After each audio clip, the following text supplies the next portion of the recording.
চোখ সরে না মন ভরে না দেখলে সিরিয়াল, চোখ সরে না মন ভরে না দেখলে সিরিয়াল। জোয়ান বুড়া পোলা মাইয়া ধর্ম কর্ম সব ফালাইয়া হয়েছে বেসামাল। চোখ সরে না মন ভরে না দেখলে সিরিয়াল, চোখ সরে না মন ভরে না দেখলে সিরিয়াল। গাছছড়ার একা দোক্কা আরো আছে দিদি নাম্বার, আবার অনুরাগের ছোঁয়া পড়ল রে কপাল। ধর্ম কর্ম সব ফালাইয়া হয়েছে বেসামাল। চোখ সরে না মন ভরে না দেখলে সিরিয়াল। ঠিক কিনা? ইয়া নবী আল্লাহ,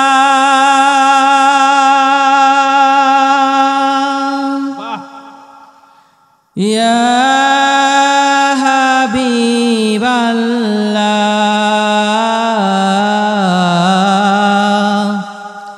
ইয়া রাসূল আল্লাহ।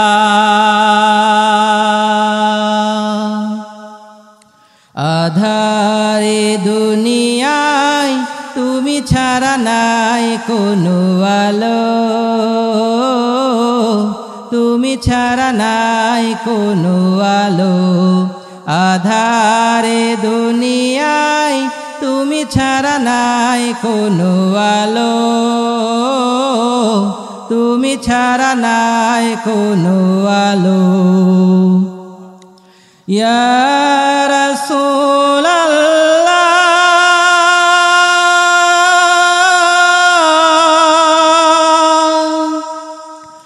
ইয়া হাবিব আল্লাহ।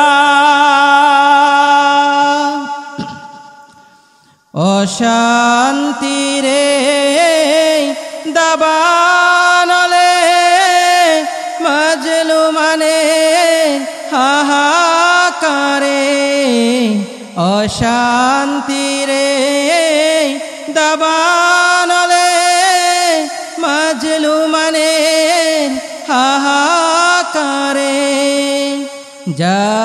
জাহেলিয়াতের আধার ঘুচাতে, জাহেলিয়াতের আধার ঘুচাতে তাওহীদি ঝড় তোলো,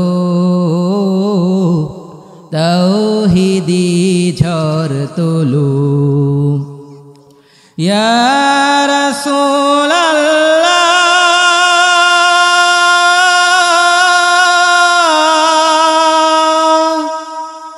ইয়া হাবিব আল্লাহ। সালাম সালাম ওগো হাজার সালাম তোমাকে, তুমি ধন্য করেছো হেরার আলোয় ধরাকে। সালাম সালাম ওগো হাজার সালাম তোমাকে, তুমি ধন্য করেছো হেরার আলোয় ধরাকে। তোমার অথই প্রেমের ডরে হাসবে ভুবন নতুন ভোরে। তোমার অথই প্রেমের ডরে হাসবে ভুবন নতুন ভোরে। রক্ত পাথার পেরিয়ে আবার, রক্ত পাথার পেরিয়ে আবার জান্নাতের দ্বার খোলো, জান্নাতের দ্বার খোলো। ইয়া রাসূল আল্লাহ,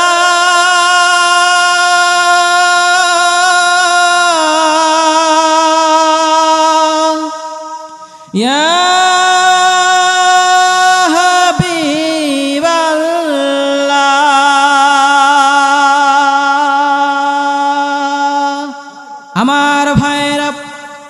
একটু খেয়াল করি, মনোযোগ দিয়ে শোনার চেষ্টা করি। কোরআনুল কারীম থেকে আমরা আলোচনা করব, অন্য কোনো বিষয় নিয়ে আমরা আলোচনা করব না।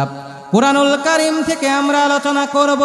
কোরআনুল কারীমের মাহফিল এত বেশি সম্মানিত মাহফিল, এই মাহফিলে যারা আসে আল্লাহ রব্বুল আলামিনের কোরআনুল কারীমকে বোঝার জন্যে, গবেষণার জন্যে, যারা কোরআনুল কারীম নিয়ে গবেষণা করে একটা রাত অথবা একটা ঘন্টা যারা গবেষণা করে, আল্লাহ রব্বুল আলামিন 500 বছর নফল নামাজ আদায় করার সওয়াব দিয়ে দেয়। আমার ভাইয়ের একটু খেয়াল করি, মনোযোগ দিয়ে শোনার চেষ্টা করি। আমরা আজকে আলোচনা করব কোরআনুল কারীমের সূরা মুমিনুনের 12 নম্বর আয়াত থেকে আমরা আলোচনা করব। আর এর সঙ্গে কোরআনুল কারীমের এই বিষয় নিয়ে মানব সৃষ্টির ইতিহাস, এবং আমাকে আজকে বিষয় দেয়া হয়েছে সমসাময়িক প্রেক্ষাপট, সমসাময়িক ফেসবুক, ইউটিউব, টুইটার, ভাইবার, এই সমস্ত বিষয় যেই ব্যাপার নিয়ে উত্তাল, এই বিষয় নিয়েও আমরা আলোচনা করব ইনশাআল্লাহ। আল্লাহ রব্বুল আলামিন সূরা মুমিনুনের 12 নম্বর আয়াতে আল্লাহ রব্বুল আলামিন বলেন, ওয়ালাকাদ খালাকনাল ইনসানা মিন সুলালাতিন মিন তিন। আল্লাহু আকবার। আল্লাহ রব্বুল আলামিন বলেছেন, আমি মানুষকে সৃষ্টি করেছি মাটির সারাংশ থেকে। মাটির সারাংশ থেকে সৃষ্টি করেছেন কে? আল্লাহ সৃষ্টি করেছেন মাটির সারাংশ থেকে। এরপরে আল্লাহ রব্বুল আলামিন বলছেন, সুম্মা জাআলনাহু নুতফাতান ফি করারিম মাকিন। আল্লাহু আকবার। এরপরে তোমাকে একটা সংরক্ষিত আধারের ভিতরে এরপরে রাখা হয়েছিল, যেই ভ্রূণ মানুষ জন্মের জন্য যে ভ্রূণ হয়, এই ভ্রূণটাকে রাখা হয়েছে সংরক্ষিত আধারে। আজকের বিজ্ঞান বলছে যে মানুষের জন্মের পূর্বে যে শুক্রাণুর এবং ডিম্বাণুর যে মিলনের ফলে যে ভ্রূণটা তৈরি হয়, এই ভ্রূণ মাতৃগর্ভের যে স্থানে থাকে, এখানে 3টা পর্দা থাকে। এটা আজকের বিজ্ঞান বলছে যে 3টা পর্দার মাঝখানে এই ভ্রূণটা থাকে। আজকের বিজ্ঞানীরা গবেষণা করে পেয়েছে যে 3টা পর্দার মাঝখানে এই ভ্রূণ থাকে। আর আল্লাহ রব্বুল আলামিন 1400 বছর আগে সূরা জুমারের 6 নম্বর আয়াতে বলে দিয়েছেন, ফি যুলুমাতিন সালাস। ওই ভ্রূণটা 3টা গহ্বরের ভিতরে, 3টা পর্দা বেষ্টিত একটা প্রাচীরের ভিতরে থাকে, বলি সুবহানাল্লাহ। তাহলে বিজ্ঞান আগে না কোরআন আগে? কোরআনুল কারীমের ভিতরে আল্লাহ রাব্বুল আলামিন বলে দিলেন, ফি যুলুমাতিন সালাস, 3টা অন্ধকার গহ্বরের ভিতরে ভ্রূণটাকে রাখা হয়েছিল। এরপরে আল্লাহ কি বলেছেন শুনি। এর পরবর্তীতে আল্লাহ রাব্বুল আলামিন বলেন, সুম্মা খালাকনান নুতফাতা আলাকা। এরপরে শুক্রাণু থেকে আমি রক্তবিন্দু সৃষ্টি করি, রক্তের একটা খণ্ড সৃষ্টি করি। আলাকা মানে লেগে থাকা থকথকে পদার্থ, স্পঞ্জের মতো একটা পদার্থ আমি তৈরি করি। এরপরে এটা কে বলছেন? আল্লাহ বলছেন। আমার ভাইয়েরা, শুধু তাই নয়, এরপরে আমি কি করি? আল্লাহ রাব্বুল আলামিন বলেন, ফাখলাকনাল আলাকাতা মুদগা। এরপরে আমি সেখান থেকে একটা গোস্তের খণ্ড সৃষ্টি করি, একটা গোস্তপিণ্ড সৃষ্টি করি। এই গোস্তপিণ্ডটা যদি আল্লাহ চাইতেন তাহলে ওইখান থেকেই অ্যাবর্ষণ করে দিয়ে দিতে পারতেন, দুনিয়ার মুখ দেখা লাগতো না। আল্লাহ রাব্বুল আলামিন একটা একটা ধাপ তিনি বলে দিচ্ছেন যে মানুষকে এরপরে সৃষ্টি করা হয় গোস্তের পিণ্ড, তারপরে সৃষ্টি করে কি? আল্লাহ রাব্বুল আলামিন বললেন, ফাখলাকনাল মুদগাতা ইযামা। তারপরে আমি সৃষ্টি করি হাড়, সেই গোস্ত থেকে আমি হাড়ের সৃষ্টি করি। মানব শরীরে হাড় রয়েছে কতটি? 206টি হাড় মানব শরীরের ভিতরে রয়েছে।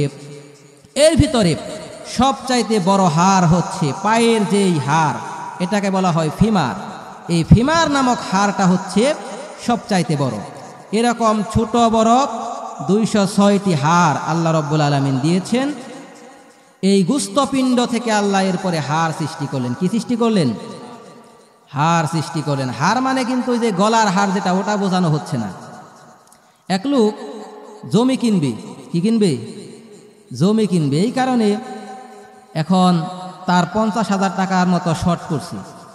50,000 টাকা যখন শর্ট পড়ে তখন তার বউকে যে বলতেছে যে এই তোমার এই হাড়টা একটু বিক্রি করার জন্য দাও, এই 50,000 টাকা হইলেই তো এই জমিটা আমি নিতে পারি। জমিটা কেনার পরে 2 মাস পরেই তোমার এই হাড়টা আমি তোমারে দিয়ে দিব, কিনে দিব। তো বউ সুন্দর বিশ্বাস করে দিছে।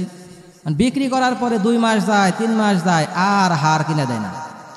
এখন বউ কয় কি ব্যাপার, তুমি আমার কি হাড় আর দিবা না নাকি? এখন বলতেছে যে আচ্ছা এই হাড় যদি তুমি গলায় দাও তাহলে অবশ্যই সুন্দর দেখা যাবে। কয় হ্যাঁ ঠিক আছে। এই হাড় তুমি কাকে দেখাবা? কয় কেন তোমাকে?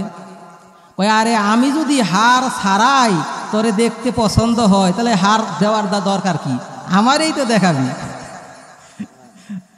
এইরকম বাটপারি আছে না নাই? এই হাড় কিন্তু ওই হাড় না, এটা হচ্ছে হাড় মানে হাড্ডি।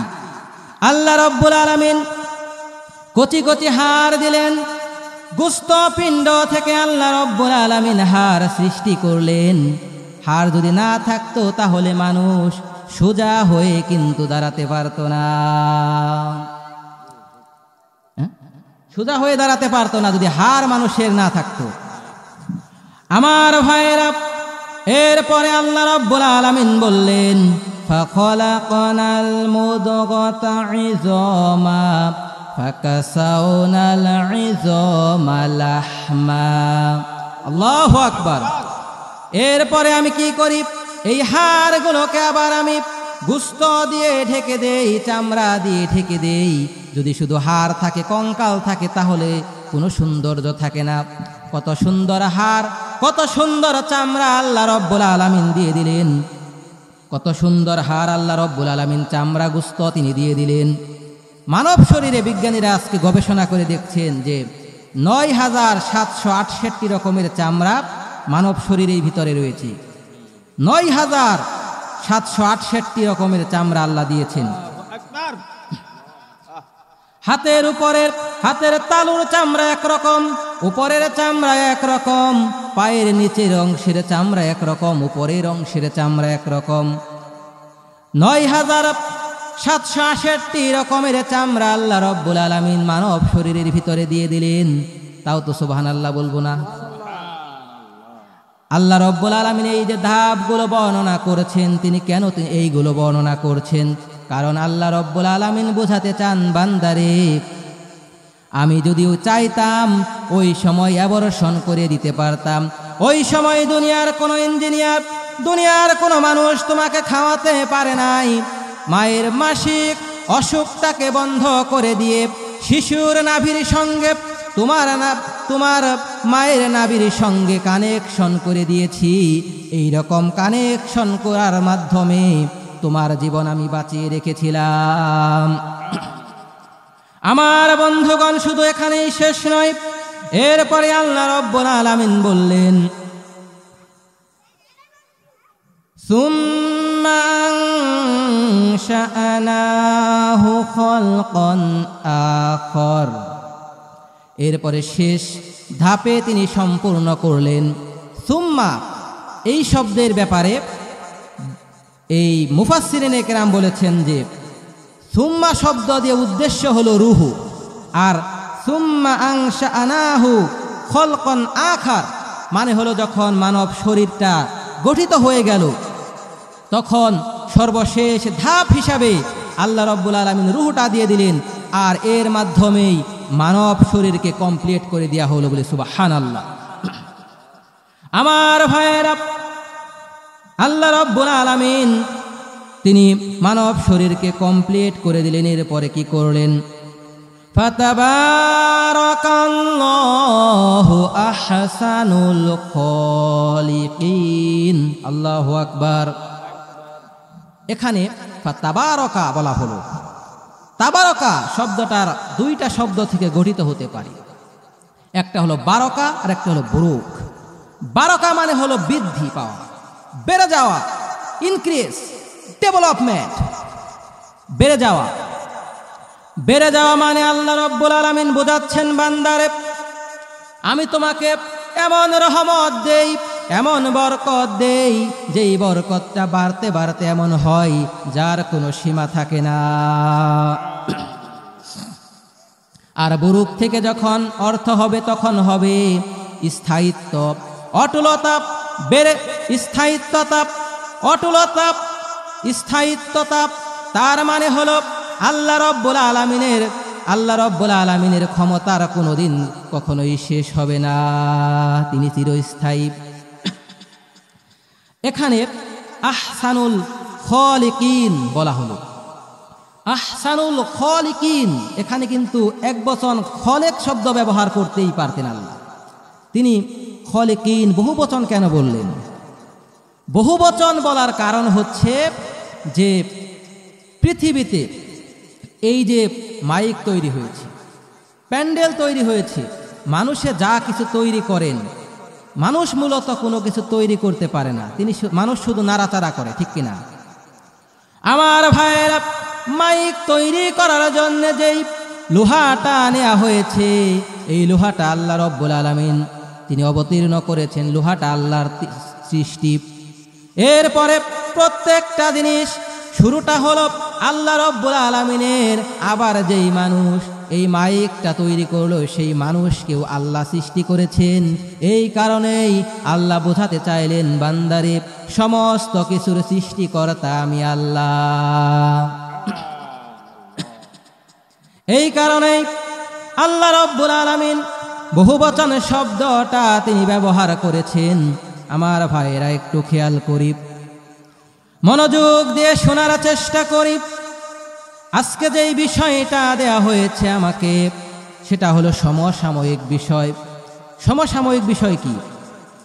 সমসাময়িক বিষয় হচ্ছে ট্রান্সজেন্ডার, যেই বিষয় নিয়ে আজকে দেশ উত্তাল।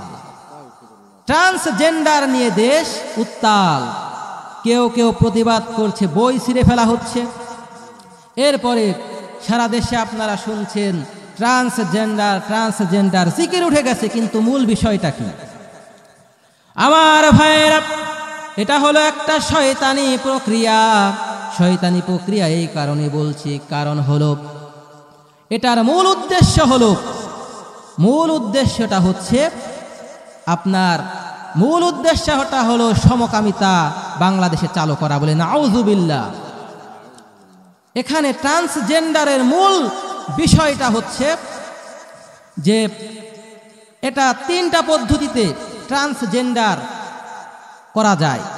ট্রান্সজেন্ডার নিয়ে যদি আপনারা কেউ গুগলে সার্চ করেন, সেখানে আসবে যে কোনো একটা মানুষ, সে আসলে মূলত পুরুষ, কিন্তু সে নিজেকে নারী মনে করলো, এবং নারী মনে করার কারণে, নারীদের মতো বেশ ধরার কারণে, যে নারীদের মতো বেশ ধরলে একটা পুরুষ, এটাই হলো মূলত ট্রান্সজেন্ডার। এটা বলা হয়েছে গুগলে।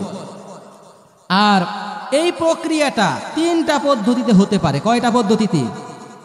3টা পদ্ধতিতে।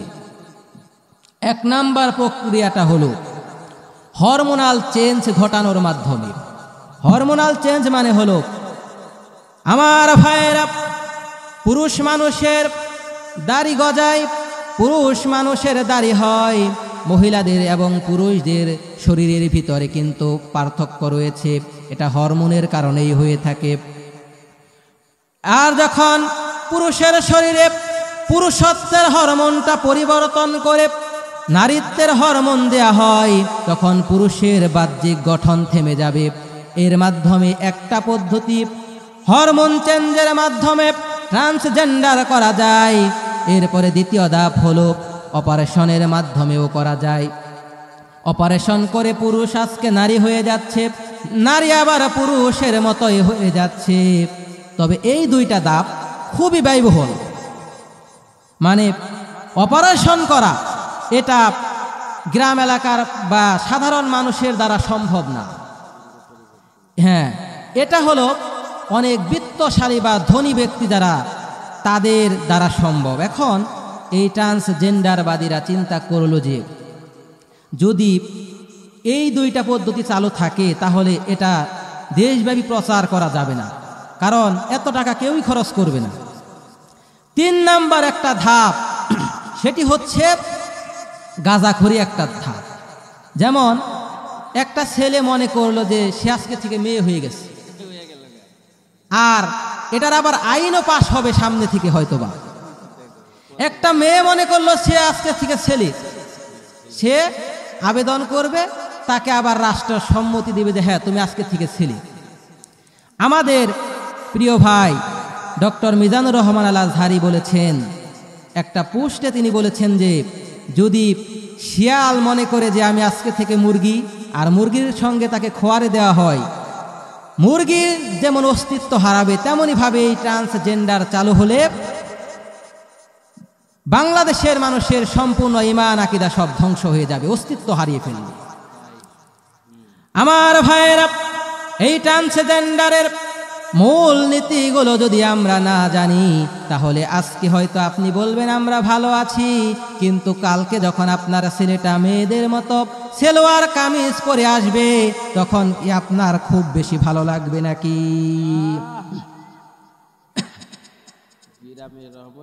আমার ভাইয়েরা, ট্রান্সজেন্ডার চালু হয়ে যাবে কারণ হচ্ছে বইয়ের ভিতরে আজকে দেয়া হয়েছে একটা ছেলে ছিল শরীফ, সে মনে করলো সে এখন থেকে মেয়ে, তারপরে নাম পরিবর্তন করে হয়ে গেল শরীফা। আছে না? আপনারা কিন্তু ফেসবুক ইউটিউবে দেখছেন, এরকমই হচ্ছে।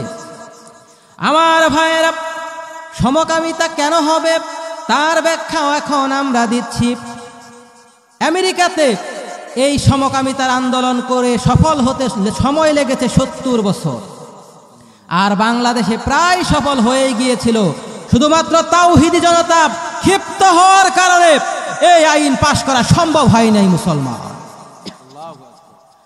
আমার ভাইয়েরা, ট্রান্সজেন্ডার আর সমকামিতা, যদিও বাংলাদেশে সমকামিতা বলে সুবিধা করা যাবে না এটা তারাও জানে, এই কারণেই তারা কি করেছে, আইন যদি পাশ হয় তাহলে ক্ষতিটা কি আমি বলি।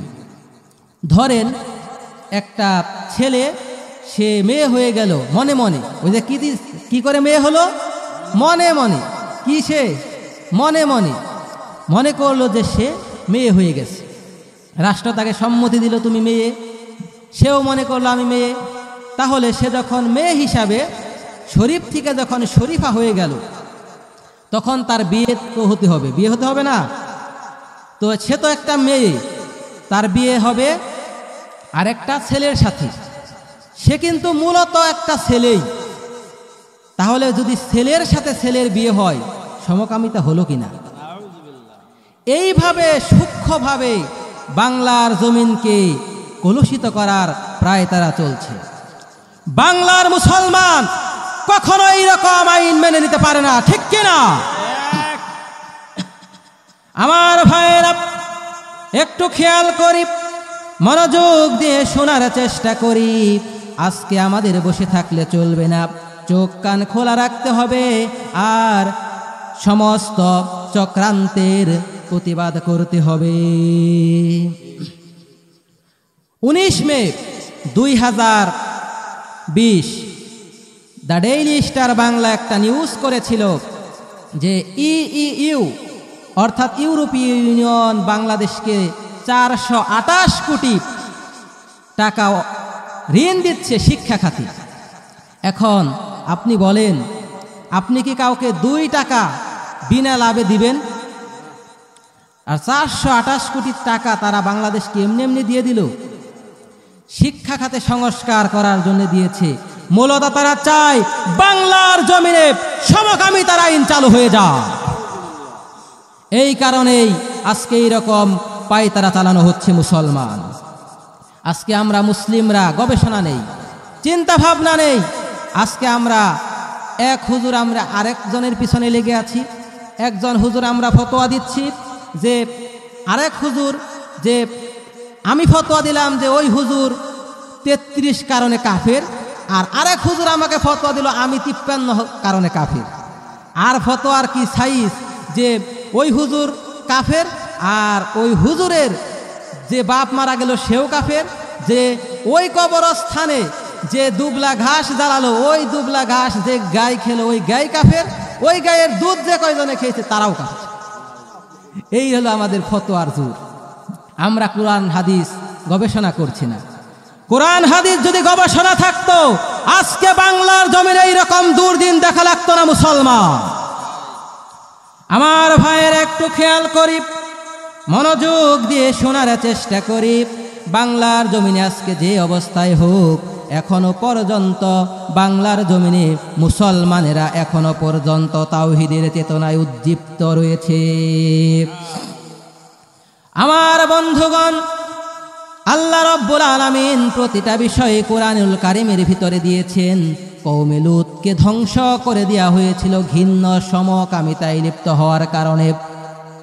ঘৃণ্য সমকামিতায় লিপ্ত হওয়ার কারণে হযরত লূত আলাইহিস সালাম তার সম্প্রদায়কে যখন তিনি এই অপকর্ম করতে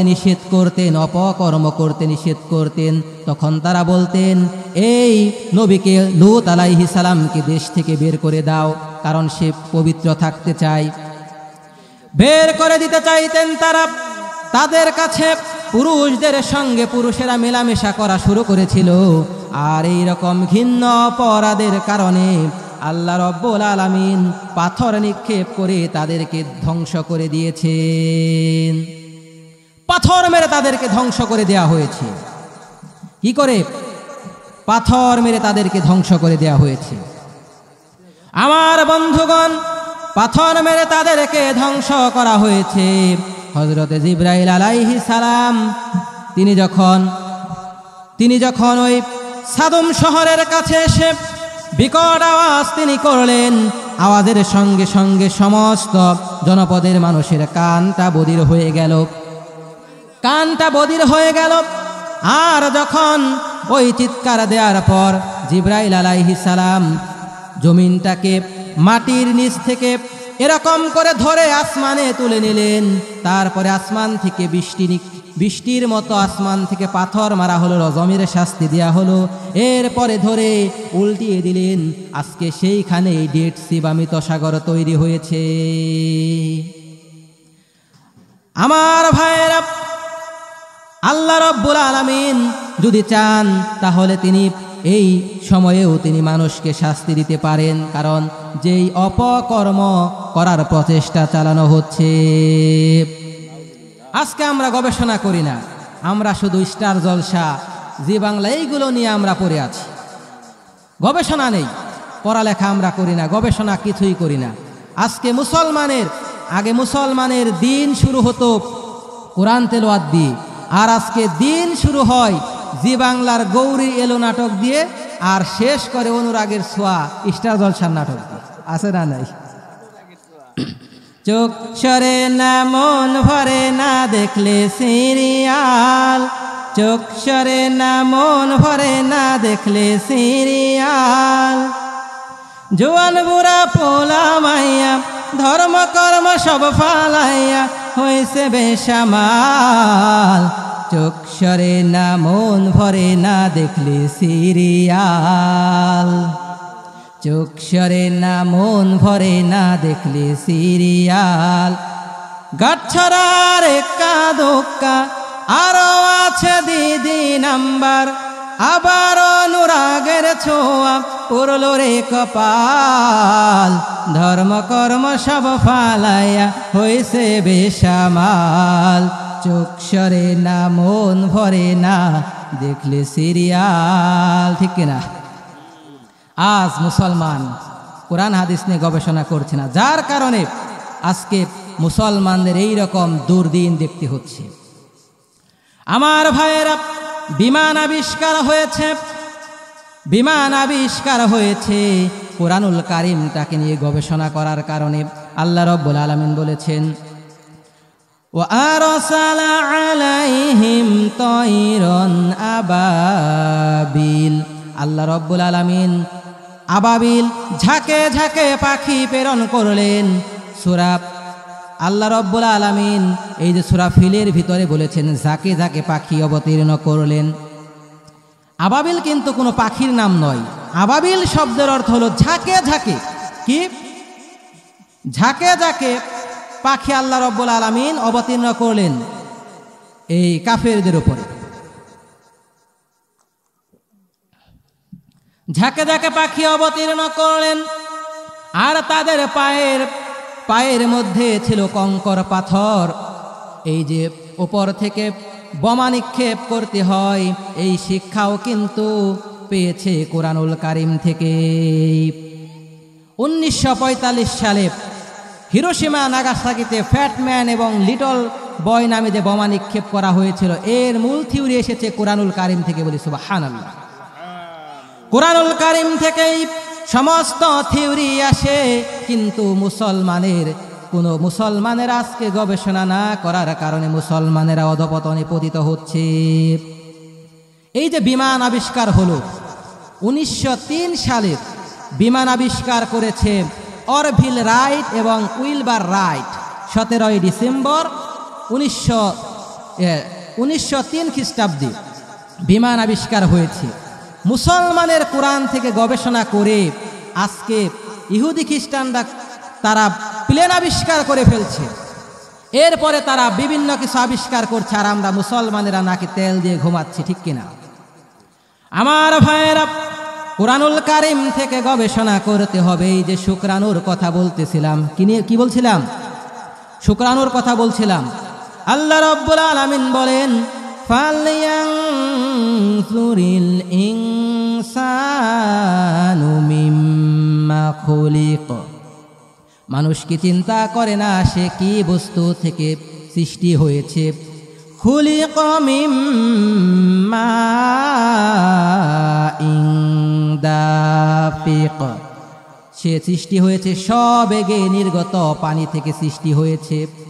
ইয়াখরুজু মিন বাইনিস সুলবি ওয়াত তারাইব। আল্লাহু আকবার। যা নির্গত হয় মেরুদণ্ড এবং বক্ষ পাজরের মাঝখান থেকে।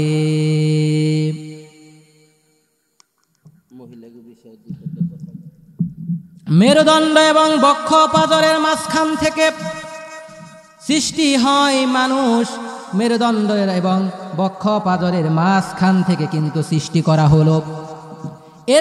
এর মানে কি? মেরুদণ্ড এবং বক্ষ পাজর এর মাঝখান থেকে সৃষ্টি করা হয়েছে। তার মানে এটা কি এখান থেকে সৃষ্টি করা হয়েছে? না, এটা মূলত এই শুক্রাণু সৃষ্টি করতে মেরুদণ্ড এবং বক্ষ পাজর সহায়তা করেছে। বলি সুবহানাল্লাহ। আমার বন্ধুগণ, একটু খেয়াল করি, কোরআনুল কারীমটা গবেষণা আমাদের করতে হবে।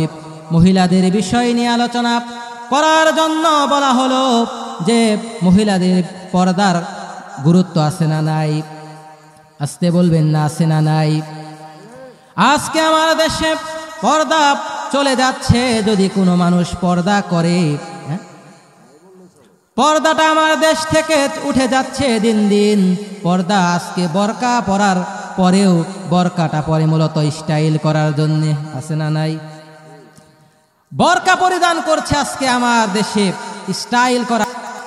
এই সকল বোরকার উপর দিয়ে আরো একটা বোরকা পরিধান করতে হবে পর্দা সঠিক মতো হতে হলে। ঠিক কিনা আমার ভাইয়েরা? শুধু এখানেই শেষ নয়। আল্লাহ রাব্বুল আলামিন বলেছেন, ফালা তাখদা'না বিল কওলি ফায়াতামা'আল্লাযী ফী কলবিহি মারাদু ওয়া কুলনা কওলাম মা'রুফা। যাদের অন্তরে ব্যাধি রয়েছে, যাদের অন্তরে রোগ রয়েছে, তাদের সঙ্গে নম্রভাবে কথা বলো না। নম্রভাবে কথা বলো না, এর ব্যাখ্যা তাফসিরে এসেছে যে স্বামীর সঙ্গে যেইভাবে কথা বলো ওইভাবে পরপুরুষের সঙ্গে কথা বলো না। আজকে আমাদের দেশের চিত্র হচ্ছে, স্বামীকে তো মানুষ মনেই করা হয় না, ঠিক কিনা? স্বামীকে মানুষই মনে হয় না। আর যখন মার্কেটে যায় তখন বলে, ভাইয়া একটা শাড়ি কি দেখানো যাবে? মাখরা সিফাত সব একসাথে আস, ঠিক কিনা? আর স্বামীর সঙ্গে ঝ্যাঙ্গার মেরে কথা বলে, ঠিক কিনা? আমার ভাইয়েরা, স্বামীর সঙ্গে কথা বলতে হবে নরম করে। আমি একবার মির্জাপুর মার্কেটে গিয়েছিলাম এই ঈদের আগে। আমাকে দেখে দোকানদার বলল যে হুজুর আজকে মাফ করেন। আমি বললাম, আরে মাফ করেন মানে? আমি কি কালেকশনের জন্য আসছি নাকি মাফ করব? আরে আমি কালেকশন করতে আসিনি, আমি তো কাপড় চোপড় কেনাকাটার করার জন্যই তো আসছি। কয় যে হুজুর, মহিলা মানুষ থাকলে আমরা পুরুষ মানুষের কাছে বেচা কিনা করি না। বললাম হেকমতটা কি? বলে যে মহিলা মানুষকে একটু পাম দিলে এই 1000 টাকার কাপড় 2-3 হাজার টাকায় বেচা যায়, আপনাদের সাথে তো তা পারবো না। আমি বললাম এই বিষয় তো, কাপড় যখন আনে তখন নিজের গায়ে লাগিয়ে বলে যে আপা আপনাকে বেশ মানাবে, আছে না নাই?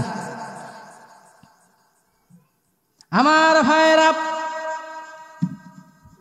পর্দার নামে আজকে পর পুরুষের সঙ্গে দেখা করছে। পর্দার নামে পর্দা আজকে নেই বাংলার জমিনে, পর্দাটা দিন দিন উঠে যাচ্ছে। আজকে পর্দা আমার দেশে ঠিকমতো পালন হচ্ছে না। 80 বছরের নানি সে আজকে ঢিলে ঢালা বরকা পরে, আর 16 বছরের নাতনিকে নিয়ে যায় সেলোয়ার কামিজ পরিয়ে সুন্দর করে সাজিয়ে। পর্দা দরকার ছিল কার? পর্দা করলো কি? এটা কি পর্দা মানা হলো? পর্দা আজকে আমার দেশের নারীরা মানতে চায় না। আমার ভাইয়েরা, পর্দা যদি কোনো নারী না করে, কোনো নারী যদি নামাজ না পড়ে, সে তো শুধু নিজের ক্ষতি করলো। আর যদি পর্দা না করে, সে সম্পূর্ণ এলাকাবাসীর সমস্ত এলাকার সমস্ত যুবকের চরিত্র ধ্বংস করে ফেলল। আমার ভাইয়েরা, এই কারণে পর্দাটা অতি গুরুত্বপূর্ণ বিষয়। আর এই পর্দাটা না করার কারণে আজকে প্রথমে পুরুষও কিন্তু পর্দার অন্তর্ভুক্ত রয়েছে, পুরুষেরও পর্দা রয়েছে। বলবেন যে আমরা কি বোরকা পরে ঘুরবো? না, পুরুষের পর্দা হলো চোখের হেফাজত। চোখ হেফাজত করতে হবে। হাদিসে এসেছে, রাসূল কারীম সাল্লাল্লাহু আলাইহি ওয়াসাল্লাম হযরত আলী রাদিয়াল্লাহু তাআলা আনহুকে বললেন, আলী, তুমি যখন রাস্তায় চলাফেরা করো, কোন নারীর দিকে যখন তোমার চোখ পড়ে যায়, সঙ্গে সঙ্গে চোখটা ফিরিয়ে নিবে। কারণ প্রথম নজর তোমার জন্য জায়েজ হলেও, প্রথম নজর না জানার কারণে হওয়ার কারণে হলেও দ্বিতীয়বার নজরটা কিন্তু তোমার জন্য জায়েজ হবে না। এই কথা যখন এক জায়গায় আলোচনায় বললাম, একজন বলল যে হুজুর, প্রথম নজর যদি জায়েজ হয়, এমন নজর দেব, নজর আর কিয়ামতের আগে ফেরাবো না। ওই আপনি এক নজর দিয়ে একবারে 2 ঘন্টা তাকিয়ে থাকলেন, ওই নজর কিন্তু জায়েজ হবে না, ঠিক কিনা? ওই নজর জায়েজ করতে হলে আবার বিয়ের দিকে যেতে হবে, ঠিক কিনা? আমার ভাইয়েরা, তাকান, নিজের বউয়ের দিকে তাকান, কিন্তু নিজের বউয়ের দিকে না তাকিয়ে আজকে ভাবির দিকে তাকিয়ে থাকে, আছে না নাই? আজকে ভাবিরা বলে যে স্বামী আমার যেমন তেমন, দেবর আমার মনের মতন, আছে না নাই? আর দেবরেরা বলে, ভাইয়া তোমার বর আমি যে দেবর, ভাইয়া তোমার বর আমি যে দেবর, ভেবে দেখো ভাবি কার বেশি দাবি, কারে তুমি করবে আপন, করবে কারে পর, ভাইয়া তোমার বর আমি যে দেবর, আছে না? এই এলাকায় আমার জানা মতে যেই এলাকাটাতে বিদেশি মানুষ বেশি থাকে সেইখানে পরকীয়ার পরিমাণও তুলনামূলক বেশি থাকে, ঠিক কিনা? পরকীয়া যারা করে তারা দুনিয়াতে 3টি শাস্তি তাদের পেতে হবে, আবার কিয়ামতেও তাদেরকে 3টি শাস্তি পেতে হবে, ঠিক কিনা? আমার ভাইয়েরা, হাদিসে এসেছে পরকীয়ার শাস্তি কি? দুনিয়াবি শাস্তি 1 নাম্বার শাস্তি হলো পরকীয়ার 1 নাম্বার দুনিয়াবি শাস্তি হলো যেই ব্যক্তি পরকীয়া করবে তার চেহারার নূর চলে যাবে, চেহারার উজ্জ্বলতা হারাবে, চেহারার নূর চলে যাবে। যেই ব্যক্তি পরকীয়ায় লিপ্ত হয়ে যাবে তার চেহারার কোনো নূর থাকবে না। 2 নাম্বার শাস্তি হলো পরকীয়ার যে ওই ব্যক্তি তার আয়ু হারাবে, আয়ুষ্কাল কমে যাবে, সময়ের বরকত ওই পরকীয়া করা ব্যক্তির আর থাকবে না। 3 নাম্বার শাস্তি হলো পরকীয়াকারী ব্যক্তির 3 নাম্বার শাস্তিটা হচ্ছে সেই ব্যক্তির অভাব অনটন লেগে থাকবে। 5 লক্ষ টাকা যদি ইনকাম করে 5 টাকাও রাখতে পারবে না, অভাব অনটন লেগে যাবে।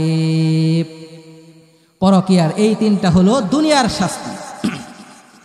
এরপরে আখিরাতের শাস্তি কি?